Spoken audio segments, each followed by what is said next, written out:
Juru bicara COVID-19 Sumsel, Yusri, dalam rilis videonya bersama awak media menjelaskan, hasil dari analisis data yang diterima pihaknya bersama Dinas Kesehatan Sumsel, diketahui jika 129 orang pasien positif corona per 26 April berasal dari penambahan OTG.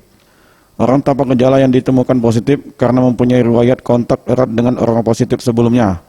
Namun secara fisik, OTG ini sehat. Sejauh ini dari keseluruhan kasus, 30% sisanya merupakan pasien bergejala.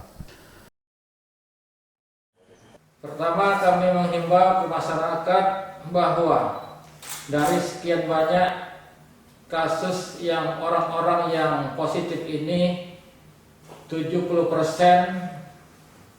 itu adalah orang tanpa gejala, di mana orang-orang ini kami temukan mempunyai riwayat kontak erat.